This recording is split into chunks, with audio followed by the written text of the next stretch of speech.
आज की क्लास हम स्टार्ट करेंगे। ये हमारा लेक्चर नंबर 4 है। पिछले 3 लेक्चर में हमने सेल का ओवरव्यू और साथ ही साथ structure of the prokaryotic cell खत्म किया। आज की क्लास से हम स्टार्ट करेंगे यूकैरियोटिक सेल, जो कि हमारा आधुनिक या मॉडर्न सेल है ना। किसी को भी प्रोकैरियोटिक सेल में कोई डाउट है तो मुझे प्लीज़ बताइए। ओके, तो हम स्टार्ट करते हैं आज का हमारा यूकैरियोटिक सेल। ठीक है, तो पहले मुझे बताओ यूकैरियोटिक शब्द का मतलब क्या है। देखो, कभी भी कोई चीज़ एडवांस हो रही हो ना, किसी भी चीज़ को एडवांस शो करना हो तो उसके लिए हम यू लगा देते हैं, है ना। और कैरियोटिक मतलब न्यूक्लियस। तो हमने सेल्स को 2 हिस्सों में बांटा है ना, एक प्रोकैरियोटिक और एक यूकैरियोटिक। तो यूकैरियोटिक में का नाम यूकैरियोटिक क्यों पड़ा? क्योंकि इन सेल्स में क्या है, जो ये सेल्स हैं इनका जो न्यूक्लियस है वो ज़्यादा अच्छा है पुराने वाले सेल से। ठीक है, इस कारण इसका नाम क्या पड़ा, यूकैरियोटिक सेल। ठीक है, बेसिक फीचर की बात करते हैं, है ना। तो बेसिकली क्या है कि ये normally larger than the prokaryotic cell. ये जो प्रोकैरियोटिक सेल हैं उनसे बड़ा रहता है ना। ठीक है, extensive compartmentalisation present due two membrane bound organelle. मैंने आपको बताया था कि अगर अच्छा घर होगा, नया घर होगा, तो उसमें हर एक चीज़ के लिए अलग अलग रूम होगा। तो इसमें क्या है, अलग अलग रूम्स है, ऑर्गेनेलीज हैं, उसको क्या बोलते हैं, कंपार्टमेंटलाइजेशन। ठीक है, ओके, आगे बढ़ते हैं। DNA is not naked. जो डीएनए है वो नेक्ड नहीं है, ये बात मैं आपको बता चुका हूँ, ये सारी बातें मैं बता चुका हूँ। देखो, एक तो ये रहा डीएनए, है ना। अब अगर इसी डीएनए को मैं मेम्ब्रेन में बंद कर दूँ एक, तो इसको बोलते हैं नॉट नेक्ड डीएनए, है ना। वेल डिफाइंड न्यूक्लियस है with nuclear envelope is present. ठीक है, मुझे उम्मीद है इस पॉइंट में कोई दिक्कत नहीं होगी किसी को, है ना।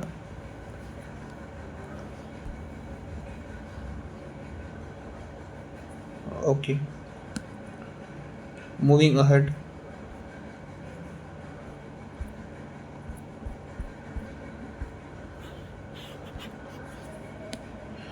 ओके, तो और बताते हैं। और अच्छा, अब जो लोकोमोटरी स्ट्रक्चर है, कॉम्प्लेक्स लोकोमोटरी स्ट्रक्चर, देखो वहाँ भी लोकोमोटरी स्ट्रक्चर प्रेजेंट था। वहाँ पर लोकोमोटरी स्ट्रक्चर का नाम क्या था, फ्लैचेला। फ्लैचला। तो यहाँ भी नाम क्या है, फ्लैचला, लेकिन यहाँ पर एक और है जो हेल्प करता है, उसका नाम क्या है, सिलिया। ठीक है, न्यूक्लियर डिवीजन। अच्छा मेरी बात सुनो, जो एक सेल है, जो एक सेल होता है वो 2 सेल में डिवाइड हो जाता है ना। तो अब जो 2 सेल में डिवाइड होता है ना, वो कौन कौन से प्रोसेस से होता है, 2 प्रोसेस से होता है। एक का नाम है माइटोसिस और एक का नाम है मियोसिस। अभी के लिए आप सिर्फ और सिर्फ इन 2 नाम को याद करो। आपको मैं आने वाले चैप्टर में cell cycle and cell division में ये दोनों में डिफरेंस क्या है, कैसे काम करते हैं, वो सब का सब या तो मैं शायद समझा चुका हूँ या समझा दूंगा, है ना, अगर चैप्टर हो चुका है तो। ओह शिट,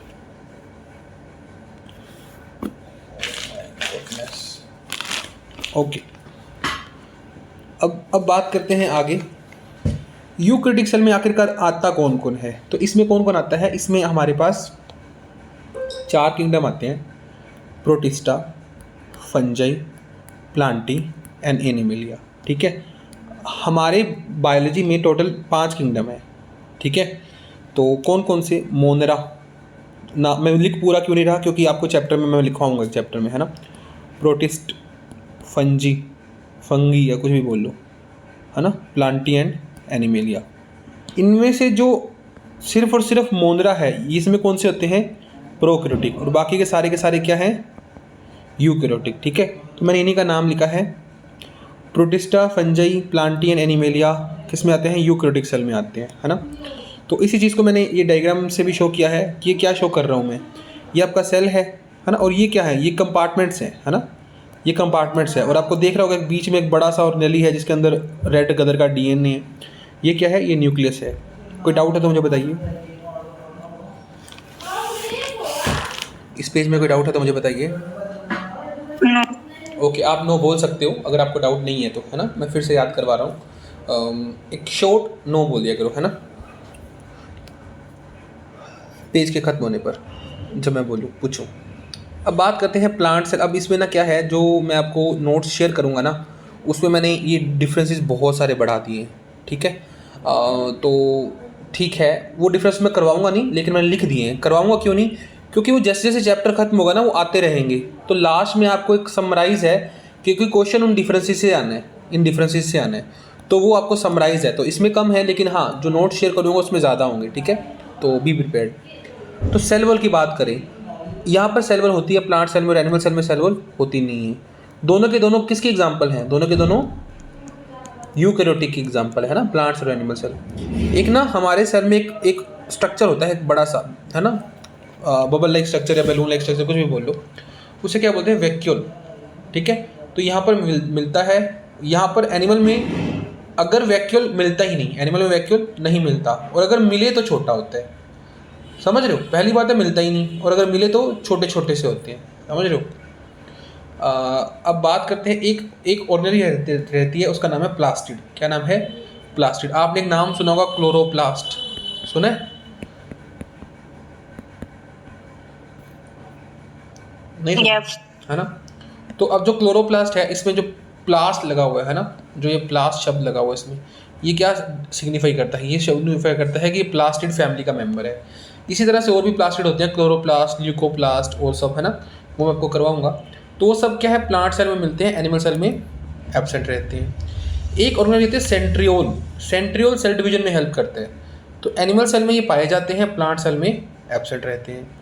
प्लांट्स में स्टोरेज ऑर्गन क्या है? स्टोर फूड किस फॉर्म में स्टोर होता है? स्टार्च की फॉर्म में, और एनिमल्स में ग्लाइकोजन की फॉर्म में, ठीक है।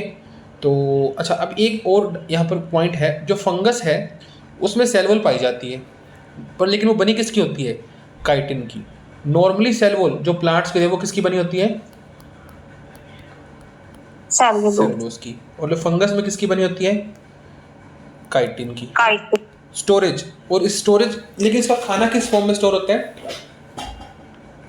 ग्लाइकोजन की फॉर्म में। तो इसका मतलब जो फंगस एक ऐसा किंगडम है जिसके पास दोनों के करेक्टर है, प्लांट के भी और एनिमल के भी, है ना। तो आई थिंक आपको समझ आ रहा होगा फंगस के बारे में, है ना। तो फंगस के पास करेक्टर रहते हैं, तो दोनों के मिक्स से करेक्टर रहते हैं। काइटिन की सेल वॉल है, ये प्लांट का करेक्टर है, और ग्लाइकोजन की फॉर्म में खाना स्टोर हो रहा है, किसका करेक्टर है? एनिमल का करेक्टर है। इस पेज में कोई डाउट है तो मुझे बताइए।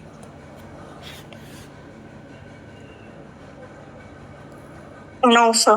ओके, मैं आपको और भी बहुत सा कुछ करवाऊंगा, मतलब जो मैं नोट शेयर करूंगा ना, मैंने लगभग आई थिंक पता नहीं कितने पॉइंट्स लिखे हैं, शायद, हाँ शायद 10-12 पॉइंट्स लिखे हैं।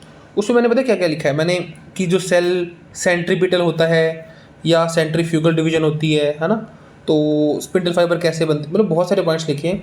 वो सारे पॉइंट्स अपने नेक्स्ट टॉपिक्स को कवर करते हैं। तो स्ट्रक्चर टू स्टडी। अच्छा, अब हम स्टार्ट करने लगे यूकैरियोटिक सेल। अच्छा मेरी बात सुनो, अभी मैंने आपको ओवरव्यू दिया है कि आखिरकार यूकैरियोटिक सेल होता क्या है।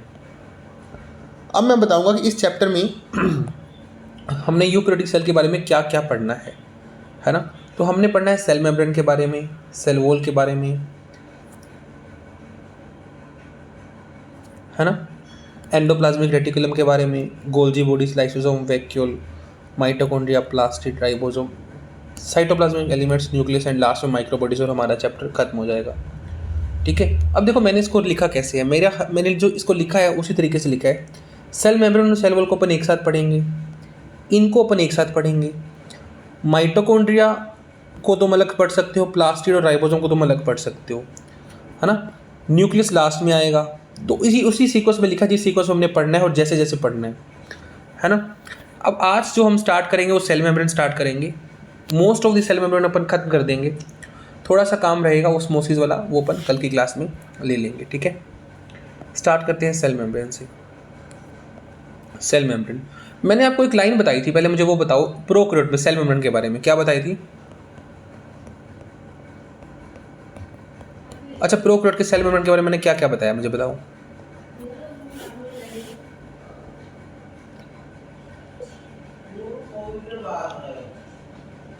इसका जो स्ट्रक्चर होता है वो यूकैरियोटिक और प्रोकैरियोटिक की सेल मेम्ब्रेन का सिमिलर होता है। एग्जैक्टली, बस यही लाइन मुझे सुननी थी कि जो प्रोकैरियोटिक की सेल मेम्ब्रेन होती है उसका जो स्ट्रक्चर है वो यूकैरियोटिक और उसका लगभग सिमिलर होता है ना। तो यहाँ मैंने लिखा है या नहीं लिखा, तो मैंने इस लाइन को यहाँ नहीं लिखा, लेकिन जो मैंने नए नोट्स मैं लिख रहा हूँ उसमें लिखा है मैंने, है ना। तो कोई बात नहीं, शेयर वही करूँगा मैं। तो आपने लिखना है सेल मेम्ब्रेन जो क्या है, सेल मेम्ब्रेन का जो क्या है, ये यूनिवर्सल है। क्या है? यूनिवर्सल, यानी सबकी एक जैसी होती है लगभग, है ना। तो ठीक है, what is cell membrane? Cell membrane आखिरकार है क्या? मैंने आपको तब समझाया था कि सेल मेम्ब्रेन हमने पानी में कोई डिवीजन करनी है, कंपार्टमेंट बनाना है, तो सेल मेम्ब्रेन किसकी बनाएंगे हम? लिपिड की। सर लिपिड्स की। Structure which separates outer environment from the inner environment, उसको क्या बोलते हैं? सेल मेम्ब्रेन बोलते हैं, है ना। तो क्या सभी सेल्स में होती है सेल मेम्ब्रेन? क्वेश्चन है, क्या सभी सेल्स में सेल मेम्ब्रेन होती है? मुझे बताओ। Yes sir. हाँ, तो यस, अभी आंसर भी दे रखा है मैंने, यस सभी लिविंग सेल्स में तो एटलीस्ट सेल मेम्ब्रेन होती है। तो ये मैंने आपको तभी करवा दिया था जब मैंने आपको रिक्वायरमेंट ऑफ द सेल करवाई थी, तब मैंने बोल दिया था कि सेल मेम्ब्रेन तो होनी ही चाहिए, है ना। तो एटलीस्ट सभी लिविंग सेल में तो सेल मेम्ब्रेन होती है ना। अब देखो डेड सेल्स में सेल मेम्ब्रेन नहीं होती, है ना। आपकी बायोलॉजी की अगर मैं पूरी एग्जांपल्स की बात करूँ तो वहाँ पर 4 सेल्स आएंगे। कितने सेल्स? 4 सेल्स, जहाँ पर सेल मेम्ब्रेन नहीं मिलेगी, है ना। वो मैं आपको चारों सेल्स के नाम आप नोट करना जैसे जैसे मैं टॉपिक करवाऊँगा, है ना। तो मैं बता देता हूँ, जैसे कि आपको मैं एग्जांपल दूंगा एक, जैसे एग्जांपल दूंगा जाइलम वेजल्स की एग्जांपल दूंगा, है ना। वहाँ पर क्या है, वो डेड सेल्स हैं, वहाँ पर सेल मेम्ब्रेन वगैरह सब खत्म हो चुका है ना। तो कोई दिक्कत नहीं, मैं आपको एग्जांपल्स दूंगा तब आपको पता चल जाएगा, ठीक है, कौन कौन सी एग्जांपल आएगी। बात करते हैं structure of the cell membrane. Cell membrane की स्ट्रक्चर की बात करते हैं। तो cell membrane is made up of lipid bilayer. किसकी बनी है? Lipid bilayer. मेरी बात सुनो, अब इस बात को समझो, इस बात को समझो। कहाँ समझाएं, कहाँ समझाएं?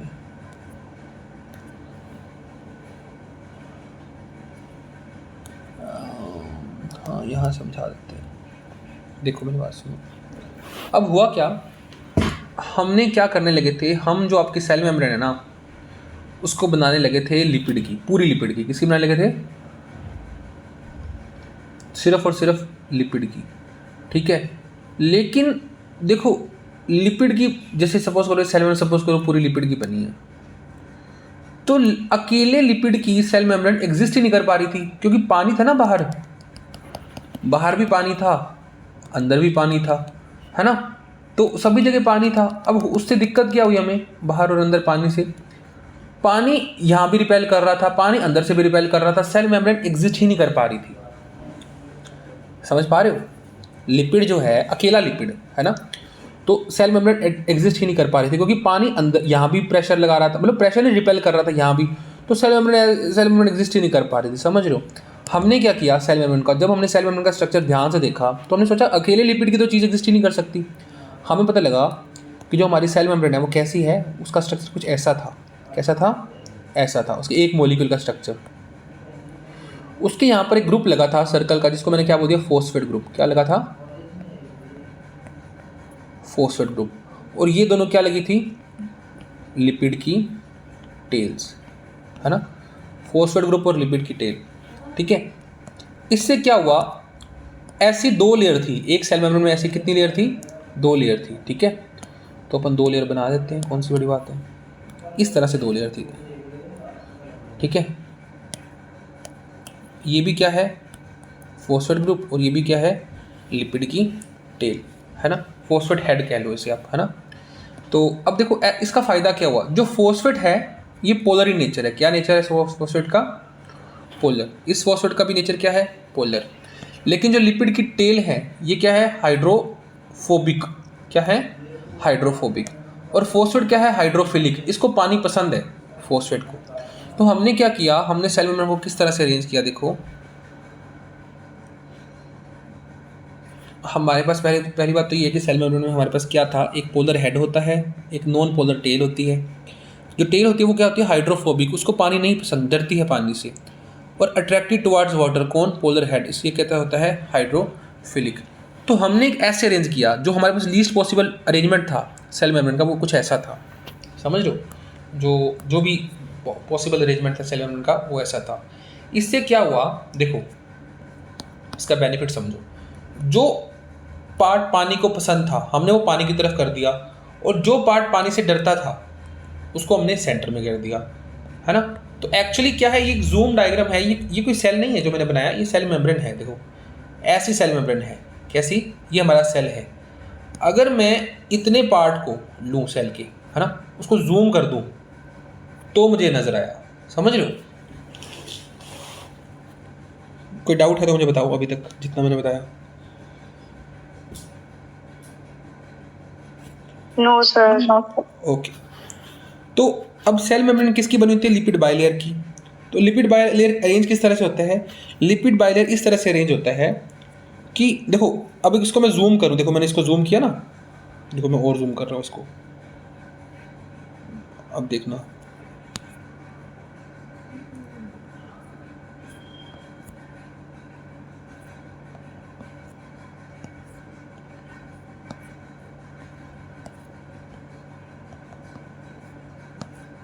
देखो ये इस तरह से है सेल मेम्ब्रेन।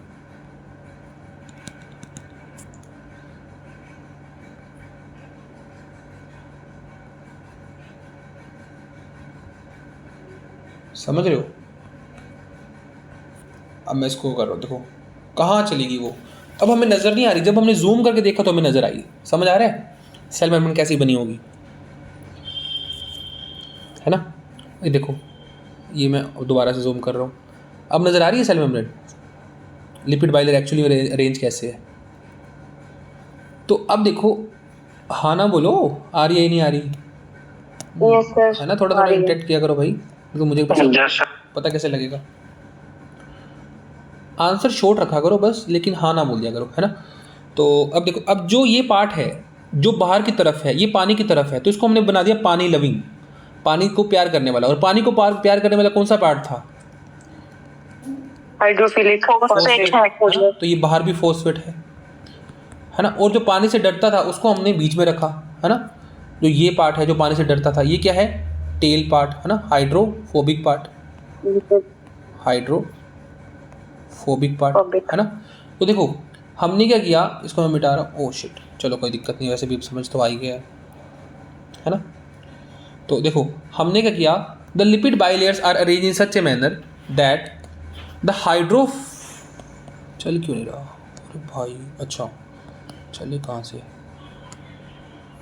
हाँ, that the hydrophilic part is towards the outer side and the hydrophobic part is towards the inner side of the membrane.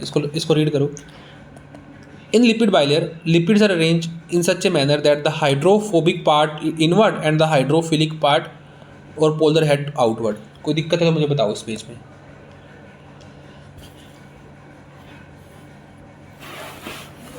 है क्या कोई दिक्कत? नो। ओके, आगे बढ़ते हैं। देखो आगे क्या है, आगे हम बात करते हैं केमिकल स्ट्रक्चर की। आखिरकार जो लिपिड बाइलेयर है ये बनती कैसी है? देखो, या मैं ये कहूँ कि एक जो लिपिड है वो कैसे बनता है ना? जो एक लिपिड है वो कैसे बनता है ना? देखो लिपिड जो मॉलिक्यूल है ना, एक्चुअली जो फॉस्फोलिपिड है वो क्या है? देखो फैटी एसिड है ना जो आपका, प्लस ग्लिसरॉल, ये मिलकर बनाते हैं। कौन बनाता है? फैटी एसिड प्लस ग्लिसरॉल मिलकर बनाते हैं। जो लिपिड बाइलेयर में जो हमारा यूज़ होता है ना, एक पर्टिकुलर यूनिट, वो किसका बनता है? फैटी एसिड प्लस ग्लिसरॉल का। ठीक है, तो अब देखो ये अरेंज कैसे रहते हैं, मिनट बस, है ना? देखो ये अरेंज कैसे रहते हैं, ये अरेंज इस तरह से रहते हैं। देखो ये ग्लिसरॉल का स्ट्रक्चर है। किसका स्ट्रक्चर है? ग्लिसरॉल का। ग्लिसरॉल क्या होता है? ट्राई प्रोपेनॉल, मतलब 333 प्रोपेन 123 होल, है ना? नहीं सॉरी, 123 प्रोपेन ट्राईओल। हाँ अब ठीक है नाम, IUPAC थोड़ी दिक्कत कर रही है कई बार। तो ये क्या है? ये आपका प्रोपेन है, इसमें 1 पे भी, 2 पे भी और 3 पे भी क्या लगा हुआ है? अल्कोहल ग्रुप लगा हुआ है, तो इसको बोलते हैं ग्लिसरॉल। ठीक है, इस स्ट्रक्चर को क्या बोलते हैं? ग्लिसरॉल। अब ये क्या है? ये आपके फैटी एसिड हैं, long chain of carboxylic acid. देखो 1 2, और ये क्या है? कार्बोक्सिलिक एसिड की लॉन्ग चेन। ठीक है, ये पास में आते हैं, है ना? ये पास में आते हैं और इनसे क्या निकल जाता है? पानी निकल जाता है। क्या निकल जाता है? पानी। पानी कैसे निकलता है? इस मेथड से, देख रहे हो? इस मेथड से पानी निकल जाता है और हमारे पास ये स्ट्रक्चर बन जाता है। समझ रहे हो? कोई डाउट है तो बताओ। ये 2 मैंने फैटी एसिड की चेन जोड़ दी, ठीक है, ग्लिसरॉल से। अब तीसरा बच जाता है ना? ये एक ग्लिसरॉल बच गया हमारा, ग्लिसरॉल का एक अल्कोहल बच गया। इसके साथ फॉस्फेट ग्रुप आता है ना? फॉस्फेट ग्रुप आकर जुड़ गया, यहाँ फॉस्फेट जुड़ गया यहाँ से भी पानी निकल जाएगा और फॉस्फेट जुड़ जाएगा। अब इसी स्ट्रक्चर को मैंने इस तरह से आपको दिखाया है, जो कि ये फॉस्फेट है और ये दोनों हमारी फैटी एसिड की टेल है। कोई दिक्कत है मुझे बताओ, एक फैटी एसिड का एक जो लिपिड का जो स्ट्रक्चर है वो कैसे बनता है, उसमें कोई दिक्कत है बताओ, फॉस्फोलिपिड का स्ट्रक्चर।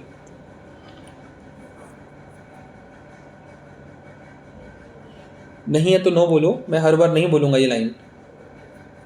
नो। ओके, देखो ये क्या है आपका, एक फॉस्फोलिपिड है ना। तो ये है हमारा हाइड्रोफिलिक पार्ट जो कि हेड है, पोलर इन नेचर है ना। और ये क्या है, हाइड्रोफोबिक टेल जो कि क्या है, नॉन पोलर इन नेचर। ठीक है, तो how phospholipid are arrange to form membrane.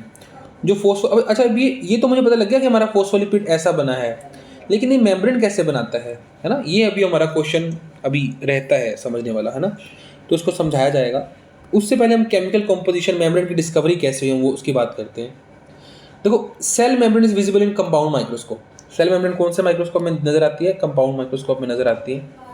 ठीक है, detail structure of the membrane is studied after electron microscope. देखो मेरी बात सुनो, तुम्हें सेल मेम्ब्रेन है ना जो, वो कंपाउंड माइक्रोस्कोप से नजर आनी स्टार्ट हो जाएगी, लेकिन तुम चाहते हो कि तुम्हें ऐसा स्ट्रक्चर, अल्ट्रा स्ट्रक्चर नजर आए कि लिपिड का अरेंजमेंट कैसा है, वो कब आया, इलेक्ट्रॉन माइक्रोस्कोप में है ना।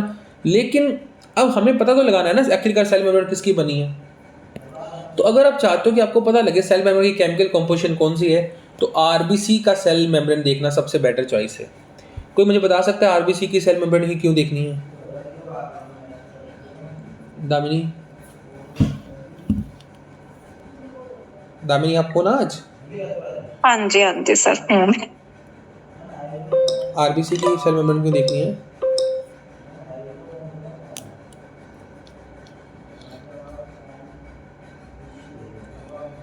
हमने सेल मेम्ब्रेन की कॉम्पोजिशन चेक करनी है, तो उस कॉम्पोजिशन को चेक करते समय हमने आरबीसी की ही सेल मेम्ब्रेन की कॉम्पोजिशन क्यों देखी, ये हमारा क्वेश्चन है। चलो मैं बताता हूँ आरबीसी की सेल मेम्ब्रेन क्यों देखी। देखो ऐसा है, देखो अब होता क्या है कि ये दोनों ओसीडी लेकर बैठी हुई है ना, चलो ज़रा से भी बर्दाश्त नहीं। चलो जैसे ये सेल है, एक सपोज करो है ना, तो अब इस सेल में नॉर्मली मैंने क्या बोला था कि सेल में क्या होती है, कंपार्टमेंटलाइजेशन होती है। सपोज करो ये माइटोकॉन्ड्रिया है ना, ये मैंने बना दिया, न्यूक्लियस बना दिया बीच में, ये क्लोरोप्लास्ट बना दिया, ये XYZ कुछ और बना दिया है ना। तो बहुत सारी मेम्ब्रेन्स होती है।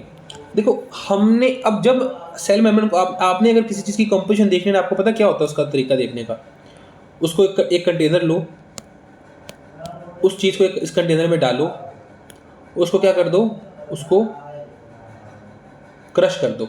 ठीक है, मतलब देसी स्टाइल वाला क्रश कर दो। क्रश करने के बाद वो क्या होगा, वो जो सब्सटेंस है वो ऐसा टुकड़ों में टूट जाएगा।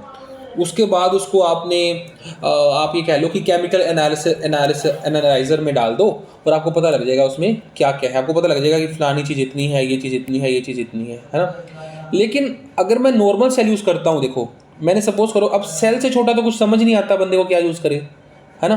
तो इसमें क्या है, इसमें मुझे माइटोकॉन्ड्रिया भी नज़र आ रहा है, न्यूक्लियस भी नज़र आ रहा है, क्लोरोप्लास्ट भी नज़र आ रहा है ना। तो अगर मैं इसको क्रश करूँगा इस सेल को है ना, तो क्या होगा कि मेरी जो कॉम्पोजिशन है, जो मेरे पास यहाँ पर सब्सटेंसेस आएंगे यहाँ पर है ना, उसमें न्यूक्लियर मेम्ब्रेन भी आएगी, माइटोकॉन्ड्रियल मेम्ब्रेन भी आएगी, ये मेम्ब्रेन बाउंड ऑर्गेनेलिज है ना, और ये वाली भी आएगी, क्लोरोप्लास्ट भी आएगी।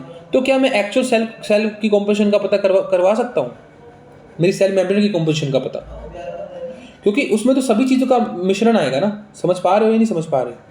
हाँ जी सर, ठीक है ना। तो अब मैं चाहता हूँ कि मुझे सिर्फ और सिर्फ मुझे सिर्फ सेल मेम्ब्रेन का कॉम्पोजिशन पता करना है। तो मैं कोई ऐसा सेल ढूंढूंगा, मुझे सिर्फ इसका कॉम्पोजिशन का पता करना है कि इसमें कितना लिपिड है, कितना फॉस्फेट है, कितना प्रोटीन है, कितना बाकी सब्सटेंसेस है ना। तो मैंने क्या किया, मैंने कुछ ऐसा सेल चुना। मैं ऐसा सेल चाहता था जिसके अंदर कुछ भी ना हो, बीच में कोई भी ऑर्गेनेली ना हो है ना। तो मुझे कौन सा सेल मिला, मुझे मिला आरबीसी का सेल। एक मेच्योर आरबीसी में ना तो न्यूक्लियस होता है, ना तो माइटोकॉन्ड्रिया होता है, कुछ भी नहीं होता। क्योंकि उसका काम कुछ ऑक्सीजन कैरी करना है, वो मैं आपको समझाऊंगा body Yes, fluid sir. Circulation में, है ना।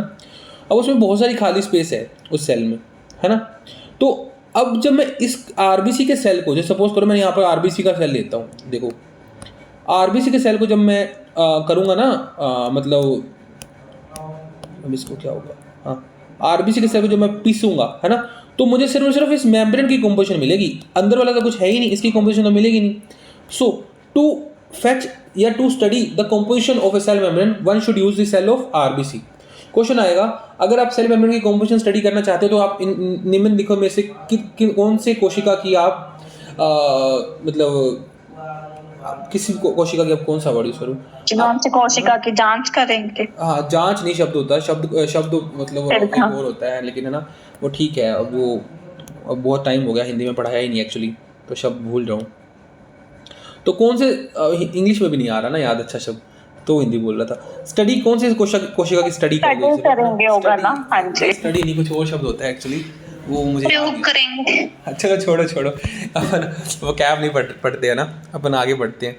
तो है ना, तो अब कौन से सेल की आप मतलब कौन से सेल का आप विश्लेषण मतलब करोगे, है ना, कौन से सेल का आप उसको एनालाइज करोगे, तो हम आरबीसी को यूज़ करेंगे, ठीक है।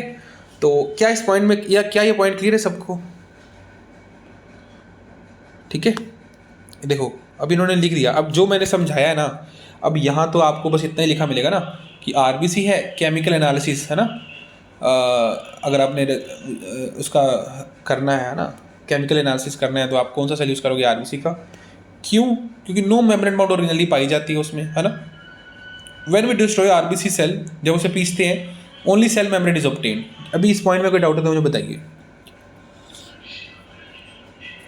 इस पेज पे कोई डाउट है तो बताइए।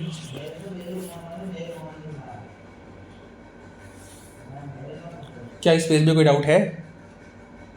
नो।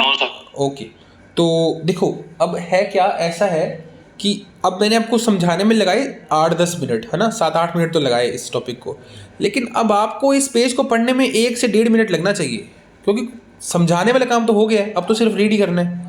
बाद में 10 से 15 मिनट, आधे घंटे में तो पूरा चैप्टर खत्म हो जाना चाहिए, जब मतलब 3-4 बार रिवीजन करने के बाद। ऑब्वियसली एक बार तो टाइम लगेगा, लेकिन इतनी रिवीजन करनी है कि आधे घंटे में आ जाए चैप्टर, है ना।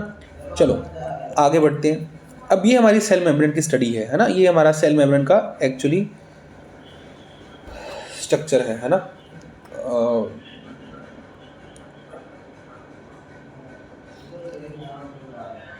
एक मिनट,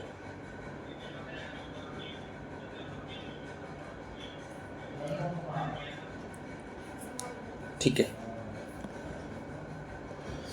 तो ये हमारा सेल मेम्ब्रेन का स्ट्रक्चर है ना। अब देखो आपको इसमें क्या दिख रहा है, आपको ये तो दिख रहे हैं, ये क्या है, ये हमारे क्या है, फोस्फोलिपिड। क्या है ये? फोस्फोलिपिड। अब आपको सिर्फ फोस्फोलिपिड नहीं दिख रहा, आपको कुछ और भी दिख रहा होगा। क्या दिख रहा है आपको?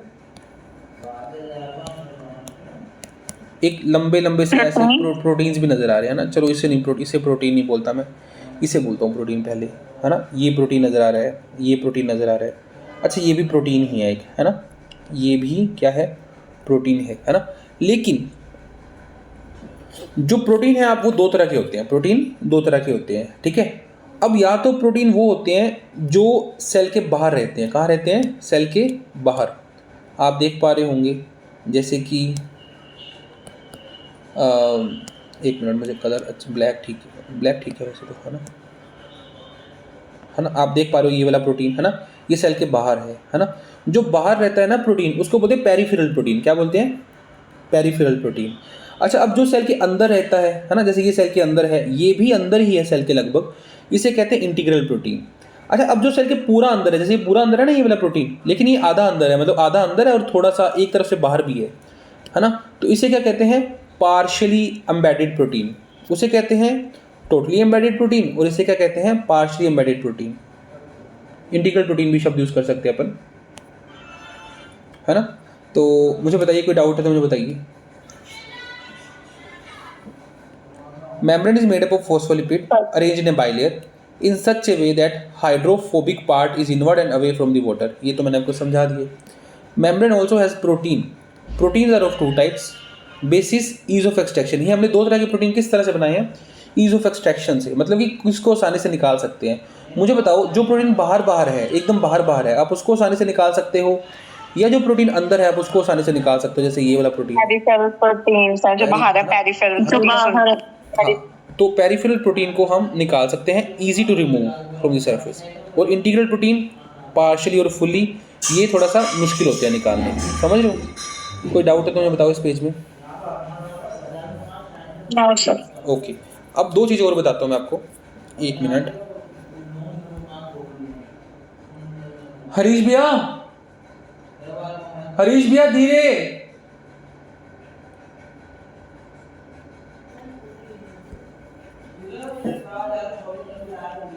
यार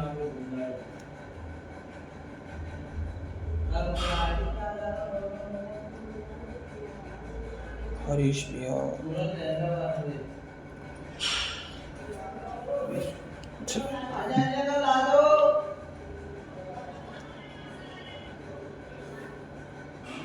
हरीश भैया धीरे बोलो, धीरे, मेरी क्लास चल रही है। ओके ओके, हाँ तो देखो, अब देखो ये जो प्रोटीन है ना, एक ये भी तो प्रोटीन है ना। अब सेल, आपके सेल में दो चीज़ और मिलती हैं, ठीक है। एक तो ये प्रोटीन है ना, ये प्रोटीन, इस प्रोटीन के साथ क्या लगा हुआ है? ग्लूकोज लगा हुआ है। क्या लगा हुआ है? शुगर, है ना। तो इसको बोलते हैं ग्लाइकोप्रोटीन। क्या बोलते हैं? ग्लाइकोप्रोटीन। ग्लूकोज प्लस प्रोटीन, इसको क्या बोलते हैं? ग्लाइकोप्रोटीन। उसी तरह से एक हमारे पास क्या रहता है? एक हमारे पास रहता है लिपिड। क्या रहता है? लिपिड। और इस लिपिड के साथ अगर शुगर लगा हो तो उसको क्या बोलेंगे बताओ? प्रोटीन के साथ लगा तो ग्लाइकोप्रोटीन, और अगर शुगर के साथ लगा है तो, लिपिड के साथ लगा है तो ग्लाइकोलिपिड। ये एंटीजन होते हैं। ये होते क्या है, करते क्या है, वो बात की बात है। अभी तो हम ये देख रहे हैं कि केमिकली क्या क्या मिलता है हमारे सेल में। तो क्या क्या मिलता है? We have phospholipid, we have peripheral protein, we have integral protein जो चैनल प्रोटीन है जैसे एग्जांपल, है ना। We have glycoprotein, we have glycolipid. कोई डाउट है तो मुझे बताइए। एक चीज़ मिसिंग है, बताओ कौन सी चीज़ मिसिंग है जो मैंने नहीं लेबल करी, लेकिन आपके मन में आना चाहिए कि ये होनी चाहिए। Cholesterol, dotted very block good. बोले हुए। हाँ, किसने दिया आंसर? ये कौन थे जिन्होंने सबसे पहले बोला? कोलेस्ट्रॉल सर मैंने बोला था, ईशा ने बोला, है ना। मुझे मैं मतलब समझ के बता नहीं सकता, मतलब अगर कोई आवाज़ से पहचानना मुझे नहीं आता, मतलब मैं बड़ा मुश्किल है, नाम ही बोल दिया करो, है ना। तो ईशा ने, हाँ बहुत बढ़िया ईशा। तो ये देखो, ये कोलेस्ट्रॉल है। ये क्या है? कोलेस्ट्रॉल है। ये आप लिख लेना, ये क्या है? कोलेस्ट्रॉल है ना। तो कोलेस्ट्रॉल भी मिलता है हमारी प्लाज्मा मेम्ब्रेन में। अच्छा, प्लांट्स में क्या होता था कोलेस्ट्रॉल की जगह? होपोनॉइड्स होते हैं, है ना। तो वो हमारे सिलेबस में नहीं है, वो आप ऐसा याद कर लो, उसकी मेम्ब्रेन, उसका स्ट्रक्चर नहीं बनाएंगे, ठीक है। तो इस पेज में कोई डाउट है तो मुझे बताइए। ये पेज अब पूरा होता है मेरी तरफ से। No sir. Okay, moving ahead. अब देखो प्लाज्मा मेम्ब्रेन क्या है आखिरकार। जो प्लाज्मा मेम्ब्रेन पढ़ रहे हैं, ये है क्या? ये लिपिड है। कौन सा लिपिड? फोस्फोलिपिड। इसमें प्रोटीन मिलते हैं, कौन से? इंटीग्रल प्रोटीन और पेरिफेरल प्रोटीन। इसमें कोलेस्ट्रॉल मिलता है, जो भी एक लिपिड है। कोलेस्ट्रॉल भी लिपिड है, लेकिन लेस अमाउंट में होता है। और किस सेल में मिलता है? एनिमल सेल में मिलता है। इसमें ग्लाइकोलिपिड और ग्लाइकोप्रोटीन मिलते हैं, है ना। तो ये सब इनमें ये सब चीज़ें एक प्लाज्मा मेम्ब्रेन में मिलता है। आरबीसी की मेम्ब्रेन की हम स्टडी करें तो हमें पता चलता है कि इसमें 40% लिपिड है, 52% प्रोटीन है और 8% अदर सब्सटेंसेस जैसे कि कोलेस्ट्रॉल, ग्लाइकोलिपिड, ग्लाइकोप्रोटीन, ये सब है, ठीक है। कोई डाउट है तो मैं बताऊँ? No sir. ओके, अब बात करते हैं मॉडल्स ऑफ द मेम्ब्रेन। देखो मेरी बात सुनो, मेम्ब्रेन को डिस्कवर करने के लिए बहुत सारे मॉडल्स लिए गए, यानी बहुत सारी डिस्कवरीज के लिए ना, मेम्ब्रेन की डिस्कवरी, मेम्ब्रेन कैसी है ना, सभी साइंटिस्ट ने अपने अपने व्यूज़ दिए, क्योंकि इलेक्ट्रॉन माइक्रोस्कोप से पहले भी आ गए थे ना व्यूज़, तो है ना, कि मेम्ब्रेन, सबको पता लग गया कि मेम्ब्रेन में फोस्फेट ग्रुप है और लिपिड है और प्रोटीन्स है, लेकिन उनका अरेंजमेंट क्या है, उसमें बहुत सारे मॉडल दिए। उनमें से कुछ साइंटिस्ट थे जिनमें एक का नाम था डैनियल एंड डेविसन, एक का नाम था रॉबर्टसन, एक का नाम है फ्लूइड मोज़ेक मॉडल। इनमें से आपके सिलेबस में सिर्फ और सिर्फ फ्लूइड मोज़ेक मॉडल है, आपने सिर्फ यही याद करना है। सर अगर यही याद करना तो फिर इनका नाम क्यों लिखा? क्योंकि जब आप ऑप्शंस देखोगे ना तो आपको ऑप्शंस में ये नाम आ सकते हैं, तो आपको पता हो कि हमें इसको निगलेक्ट करना है, समझ रहे हो, तो तब आपको आ सकते हैं। याद सिर्फ आपके फ्लूइड मोज़ेक मॉडल ही करना है, जो किसका है, मेम्ब्रेन के स्ट्रक्चर का मॉडल है। 1972 में आया था, दिया किसने था, सिंगर एंड निकलसन ने। सिंगर एंड निकलसन ने समझाया कि आखिरकार ये फोस्फोलिपिड, जो हम पढ़ चुके हैं फ्लूइड मोज़ेक मॉडल, फोस्फोलिपिड का बाइलेयर वाला जो अरेंजमेंट है ना, वही है फ्लूइड मोज़ेक मॉडल। हमें तो इसलिए पता है क्योंकि सिंगर एंड निकलसन डिस्कवर कर चुके हैं, लेकिन पहली बार किसने दिया था वो मॉडल, सिंगर एंड निकलसन ने। ये क्वेश्चन इंपॉर्टेंट है, BHU में आया हुआ है ये क्वेश्चन, है ना, BHU भारत हिंदू यूनिवर्सिटी है ना नाम उसका, शायद BHU बोलते हैं, AMU में भी आया हुआ है, उसमें आया था कि सिंगर एंड निकोलसन कहाँ से बिलोंग करते हैं। भाई वो तो भयानक क्वेश्चन ही पूछते थे अपने टाइम में, तो ठीक है। तो हाँ, तो इससे आगे नहीं है, तो आज की क्लास अपन यही ख़त्म करते हैं। आपको मैं बता देता हूँ, ज़्यादा नहीं पढ़ पाओगे NCERT से, but still I am just giving you an idea that how much you can read it about. तो आपने सेल मेम्ब्रेन, यूकैरियोटिक सेल है ना, आपने यूकैरियोटिक सेल स्टार्ट करना है, ठीक है, पढ़ना, तो आप ये पूरा पढ़ पाओगे, है ना, लोकोमोटरी, साइटोस्केलेटल स्ट्रक्चर, ये सारा पढ़ पाओगे, है ना। उसके बाद आपने सेल मेम्ब्रेन स्टार्ट करना है ना। इसका रीडिंग ले लेना एक बार, मतलब देख लेना, आपके डायग्रामेटिक क्वेश्चन तो आते नहीं हैं, बस देख लेना। तो ये आप स्टार्ट करोगे, है ना, तो यहाँ तक पहले तो पढ़ना नहीं, ये पूरा ही पढ़ लोगे यहाँ तक, है ना, यहाँ तक आप यहाँ तक पढ़ के आओगे, ठीक है, यहाँ तक फ्लूइड मोज़ेक मॉडल अपना लास्ट वर्ड है। इसके बाद वाला काम और सेल वॉल ये अपन कल की क्लास में करेंगे, ठीक है। ओके बच्चों, आप जा सकते हो, आज की क्लास यहीं तक। Thank you, thank you. Welcome बेटा। Thank you.